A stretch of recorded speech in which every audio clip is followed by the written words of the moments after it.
Okay. Welcome. We are live. Welcome to the Awakening Educator. I'm Susan Andrian. And I'm Megan Sweet. And today we're here with Julie Kratz of Next Pivot Point. And she's going to be talking with us about how to create inclusive school communities. Julie, can you give us a little bit more information about who you are and your organization? Yeah, thanks for having me. So excited to have this conversation. I have my business, Next Pivot Point. Started this about 7 years ago when diversity, equity, and inclusion were kind of not quite buzzwords being thrown around corporate America as they are now, happily. Uh, However, it's been a journey. And what I've found along the way is that we need our allies. We need people that are necessarily affected by the systems that keep folks down to really speak up for positive change. And we're all stronger together in the conversation, but we don't always know, what to say or do. And sometimes that prevents us from saying anything at all, or sometimes even fearing the change if we don't understand it. So that's my work. I spent a lot of time in corporate America, but something near and dear to my heart is having this conversation much earlier. This next generation definitely deserves better, but they need tools, they need information to be able to do that. They can't just do it on their own. Yeah, I totally agree. I'm so excited to have you here and to have this conversation. And actually being able to have conversation, I think, is the most crucial thing that we need to do to be able to adjust equity and inclusion. I mean, we need to address policies and all the like there's lots of things, but I think as individuals, having the capacity to enter into and stay in those conversations that can often be difficult or triggering is the most crucial work that we can do. To advance diversity, equity, and inclusion. So I'm wondering, like, how do you start that conversation with organizations, or how do you kick the ball off? That's not even a Yeah. phrase, but how do you get it going? Well, it's funny. I literally had that conversation this morning. Mm, Was a great early education nonprofit. And they said, hey, we're all on board. We want more diversity and inclusion.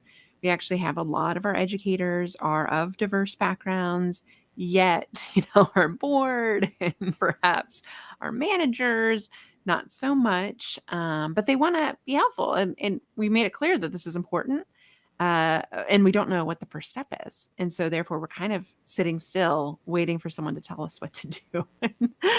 And sometimes I can be that person to kind of mm, push folks into the baby pool and be like, all right, it's okay. It just takes one action to get this journey started. And it is a journey. There is no destination with this work. Unfortunately, we're centuries away from equality. However, I truly believe if organizations really take a hard look at communities of which they want to serve, their customer base, who are their constituents, whatever that looks like, whatever realm they're in. How are we mirroring that? How are we Mm. reflecting that? And not just at the front lines, because sometimes we do a decent job of that, and it's a little bit of a smokescreen.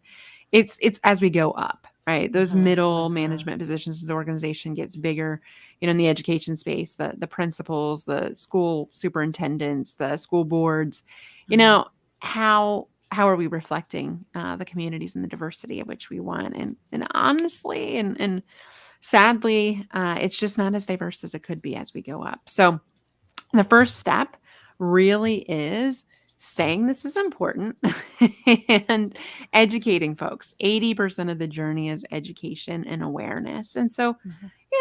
unconscious bias is usually a landmine for folks. People don't understand that it's about empathy and vulnerability and listening skills. Rarely do we need to have all the answers or know what to do. We're not looking for saviors. We're not looking for pity parties. What we're looking for is someone that's really going to show up and signal that I'm seen, I'm heard, and I belong here just like everyone else inside the organization. That's great. Thank you for that. I'm wondering, I spent a lot of my time um, thinking about the way equity inclusion impacts our students and our community. My role in the schools is really around trauma Mm, and coordination of services and addressing inequality within the school, looking at equity issues and disproportionality. And we've been really trying to have the conversation about the racialized trauma and how so much of the importance of inclusion and diversity is about identifying the ways in which racialized trauma is impacting every day and every way in our lives and our students and our adults in school. And so wondering, is trauma part of the conversation that you're having in corporate or leadership roles? And if so, how? And if not, why not? Yeah, yeah. It reminds me of a great book that just came out, Minda Harts and Right Within, writes about racial trauma in the workplace and tools to help. And it's white. It was very clear to me that those experiences are unique often to people of color. And what really is very sad and a harsh reality is that our kids of color are experiencing these things at such a high rate.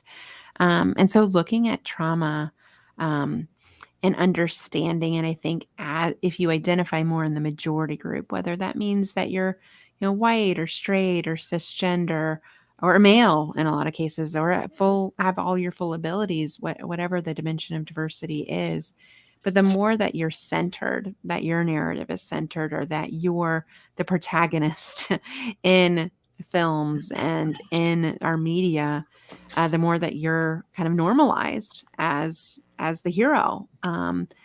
That gives you a real privilege to help folks that may not see themselves represented, and may, as a result of something um, as simple as their skin color, might be treated differently based on that.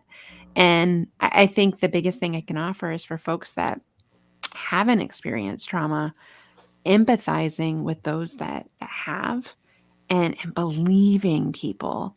I think that's one of the things I come into in my work, is that sometimes people will share a story that's very hard to hear and seems very unfortunate that these things would still be happening in 2021. And they're true, and the person's not believed, or they're even further victimized to be like, well, what were you doing? Why would someone talk to you that way? People don't talk to me that way, right? And so helping people understand, when someone shares something hard with you, believe them. um, there's truth in their story. As someone that's heard very similar stories, unfortunately, over time, there's so many experiences like hair touching for people of Mhm. color.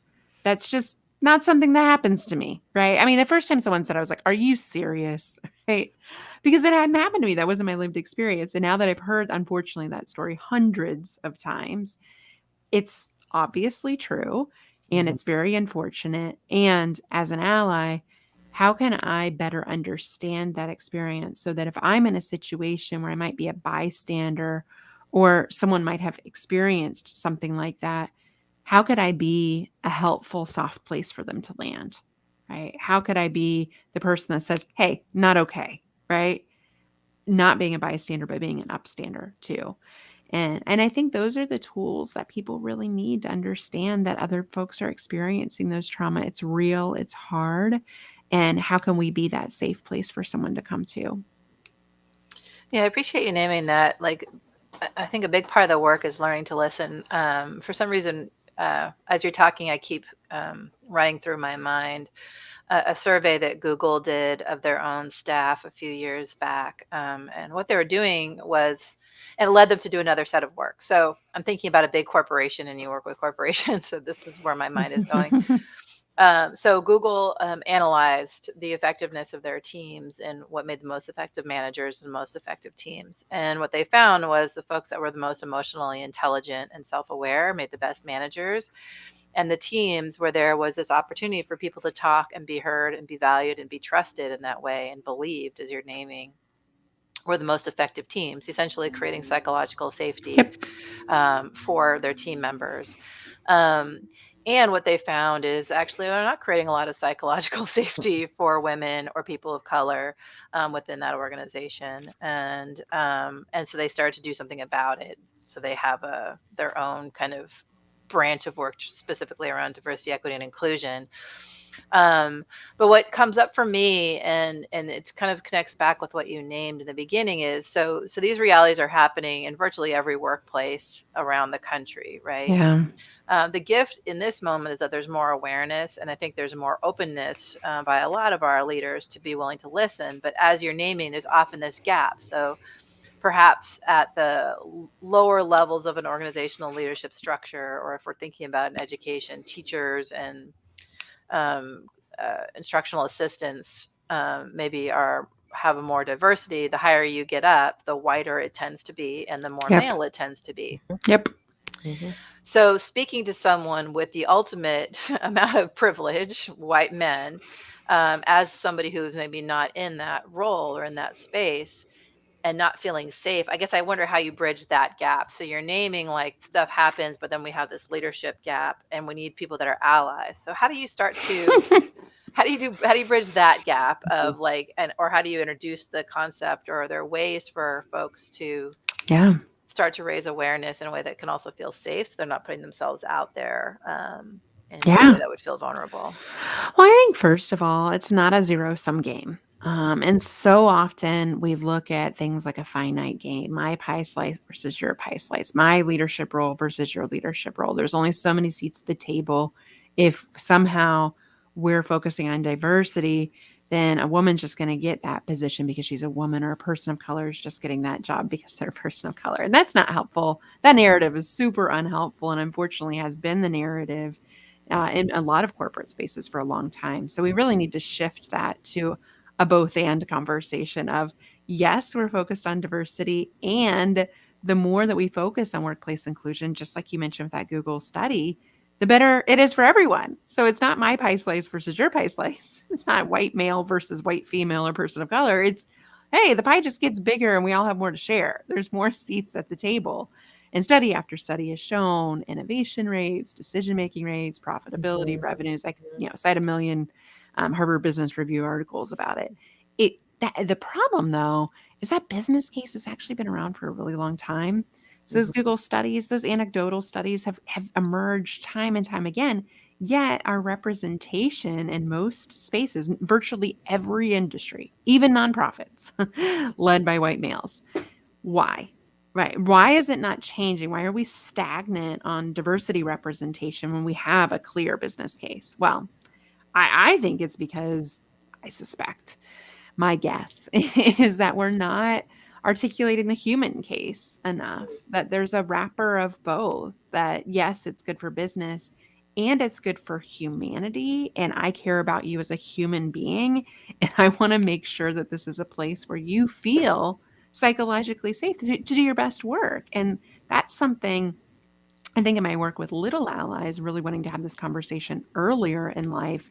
For me, my human case, and every time I get up to speak, I share a picture that my daughter drew about her as a little white girl asking a kid of color to be her friend and seeing it as additive. She saw it as like, I want more friends that are different than me, and I think it's really cool.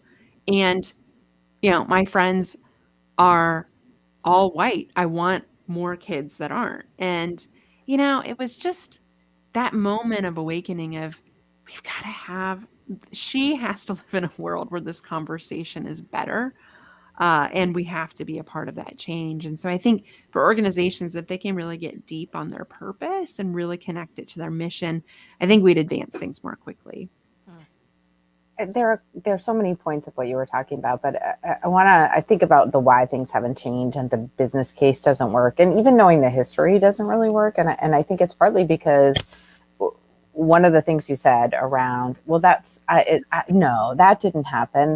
That's not my experience. That catalog of experiences that when we go out into the world, that's reflected back. Like I expect this to go well, and it usually does, versus I'm a person of color coming into spaces and I expect this to not go that well. I expect to be called out on things and have judgments made on me. And so I'm just because of that catalog of experience, and then people not paying attention to the way that they're harming over and over and over again, that we just keep replicating the same systems because human nature is to keep replicating the same systems. Yep. Change is so hard, and we're not going to the deeper level to help people change. This is not going to change on an intellectual level. We can't do it on an intellectual level. We have to actually put people in spaces where they're able to connect to that, as you're saying, the humanistic, the humanity of it, but also to feel safe enough to say, yeah, I'm showing up in these, Resma Menakem talks about like blowing my trauma through you, I'm showing up in ways that's disowning my part and putting it on you. And I have so much more positional power just by the three of us are white women having this conversation right now, right? We're three white women having this conversation. And I think recognizing the discomfort that is inherent in that. So yeah, I think just calling out that fear, that hesitance sometimes, to be honest, when I first started my business 7 years ago, I'm a white woman. I didn't see myself reflected in organizations I worked for 12 years. And so I thought my conversation was about gender. And it was for a couple years. And by way of that, I started to get really curious about getting men involved in the conversation. And by way of that, I found that men of color were very likely to participate in the conversation. And through that, you found out, oh, women of color have a very unique experience that's very vastly different than mine. And so when you start to layer in race and other dimensions of diversity, quite honestly, like it exposes you to so much more richness of the human experience.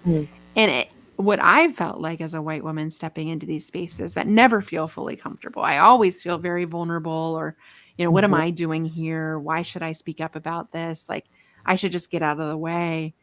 But my friends of color will tell me, like, we need you to speak up. When you say things, people look at it differently, Julie. And I think, especially as white women, we have the ear of white men.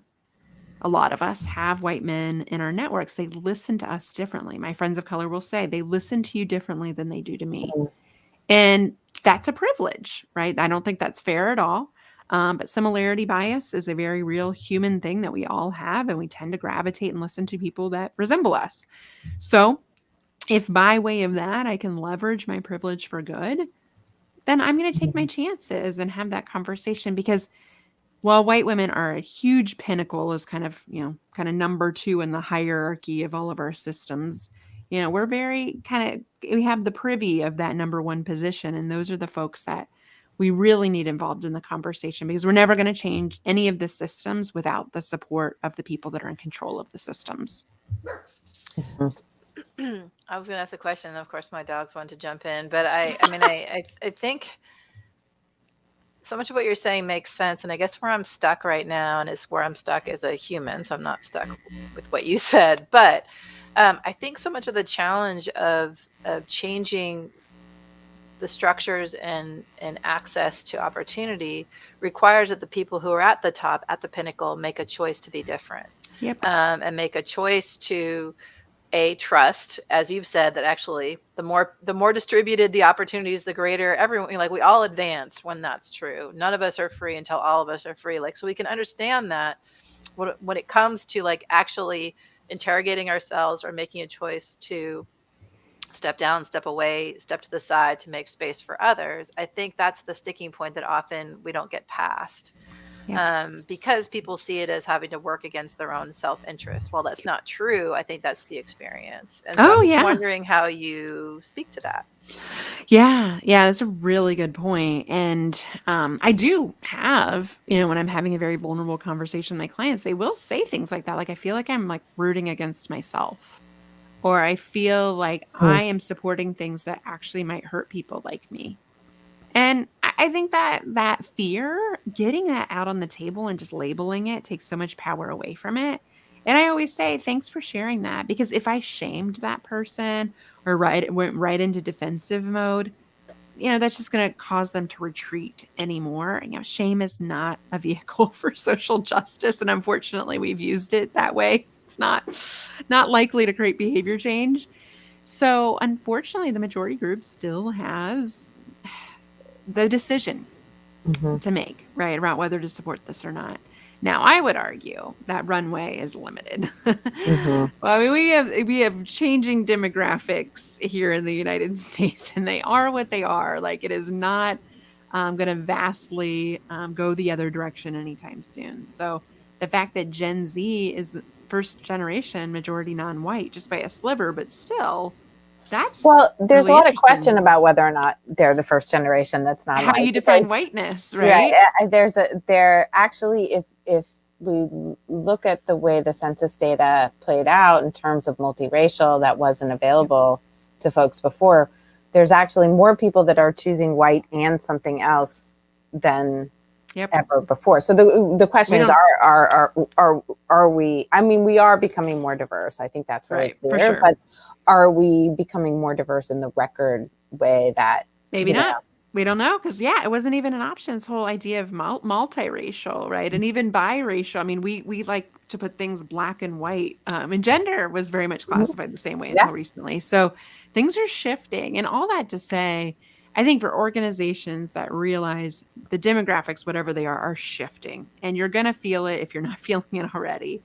Maybe not this year, maybe not next year, but certainly 5-10 years down the road, if you're not more reflective of the changing consumer base and the communities of which you want to serve, you're probably going to be out of touch. And I think that wake up call, it has come. 2020 was a very big wake up call for social justice for obvious reasons. The good news is that I'm seeing is, unlike before when we had a surge with Me Too or a surge with other Black Lives Matter, kind of tidal waves, this one seems to be sustaining. It may not be sustaining in our news cycle or in our social media platforms like it was a year ago. But what I'm seeing is, at least from a corporate perspective, that organizations are really staying steady on course with this. And it's not necessarily because of what happened last summer anymore. What it is now is about talent, and they can't get enough good talent, and they want diverse talent, right? And so they have to do things differently to get diversity by definition. And so they realize this, and they see it as a competitive advantage, this inclusion factor. So all that has sustained them on the journey, which I'm happy for. However you get to the water, drink it, and that's fine with me. I mean, it's interesting. We've been having this conversation about education in terms of being in a capitalist environment. I have been a reluctant capitalist, right? Sure. Like I'm a capitalist. I live in a capitalist country. I need a paycheck to, and I mean, it's a funny relationship, and we've been thinking about this in terms of school. Change really only comes when it finally impacts the way business is run, that financially, or when institutions or systems or corporations can no longer continue to operate in a way. That's the only, I was in a conversation with the teachers, that the only thing that changes the way the district responds to us is when we withhold labor. Yeah.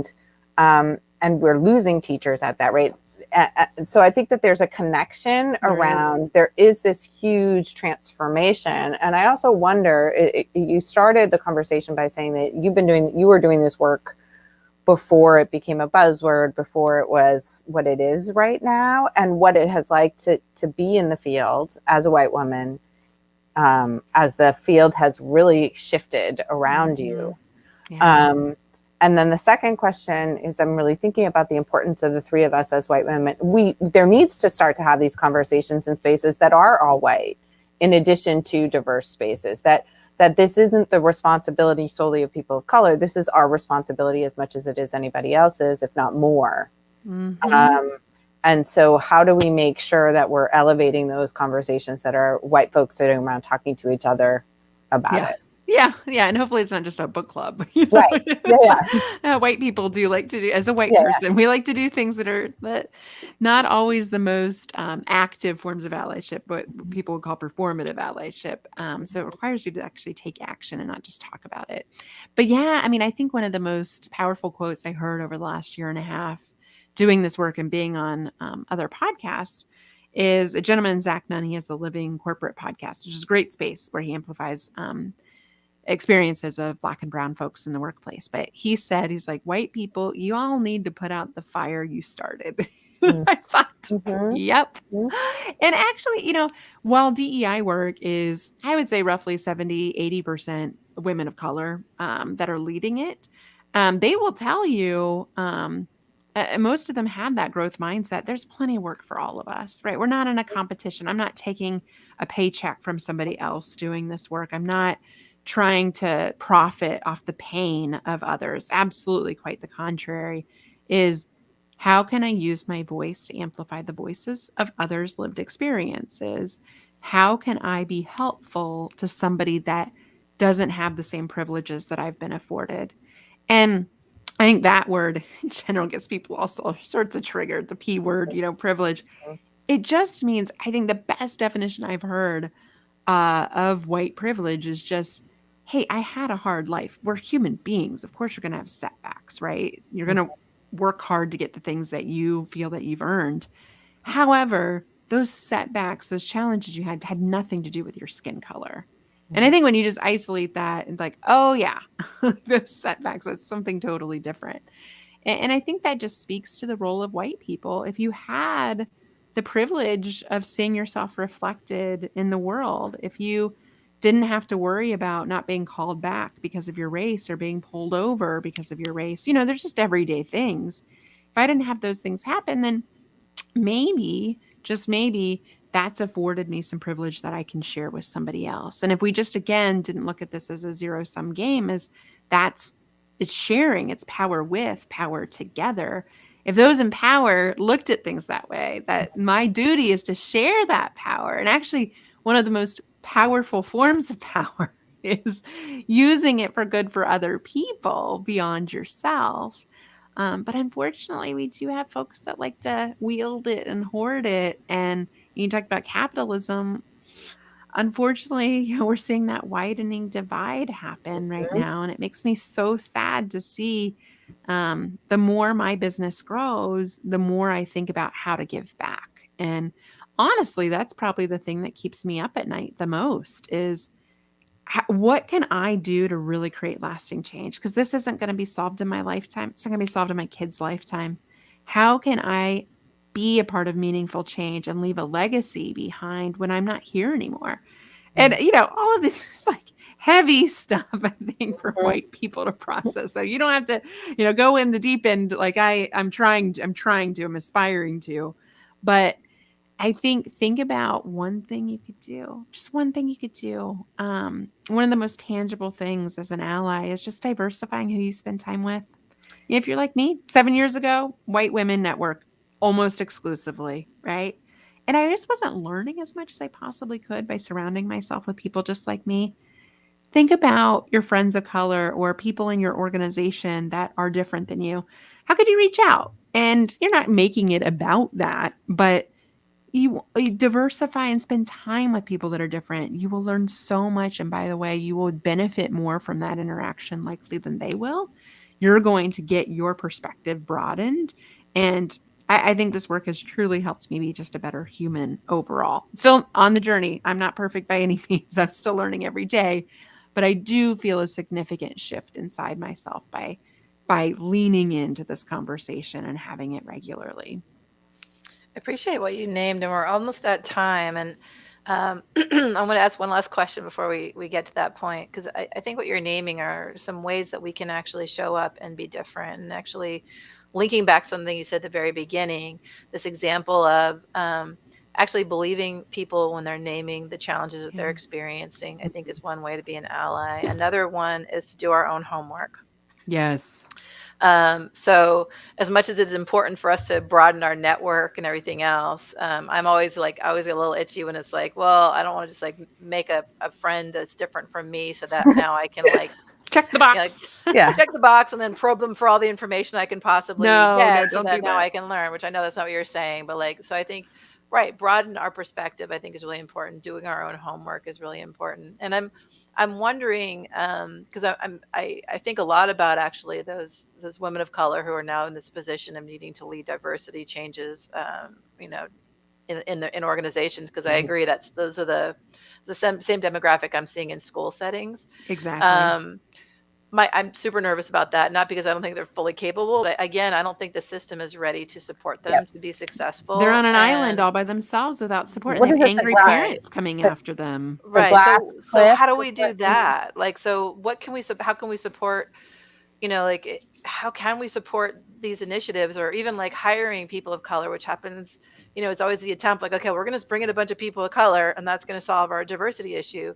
But actually, if we don't actually change the way we interact with one another, if there's still microaggressions and macroaggressions flying around all over the place, if being promoted really doesn't actually still happen above a certain level, then you're going to lose those same people that you brought in. Yeah. Or if, as Probably we were harm them talking along about the before, way. you recruit people to come into an already failing and struggling organization, and you set those folks up for failure, which is the Right. glass cliff Right.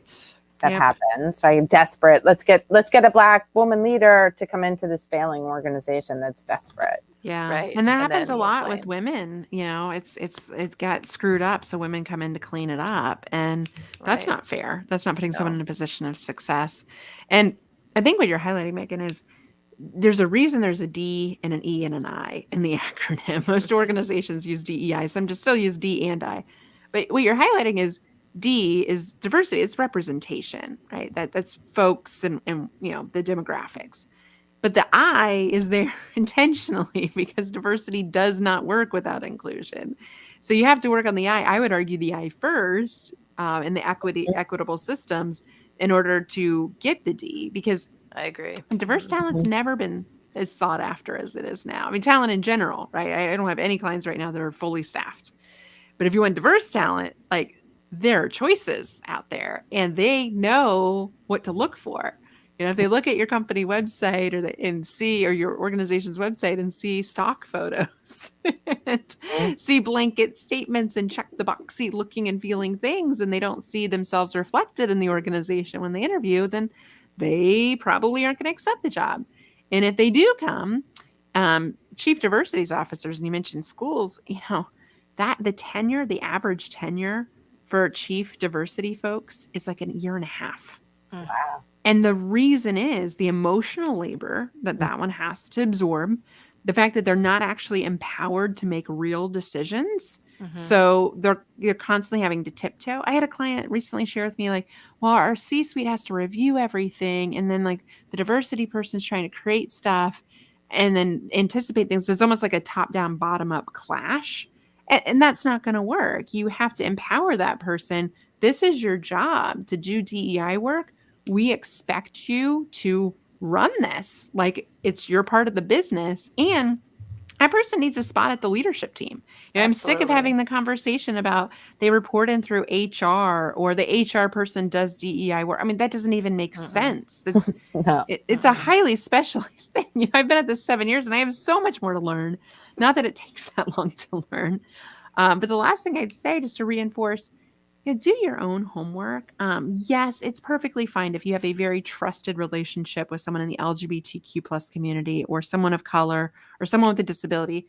If you have that relationship already, it's perfectly okay to ask candid questions that are respectful, of course.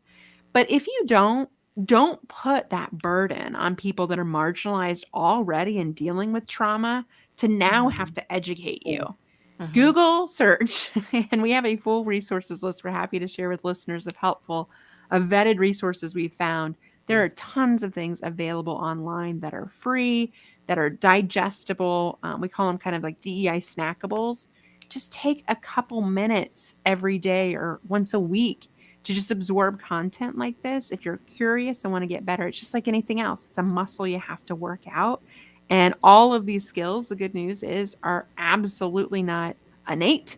You can learn how to be inclusive for sure.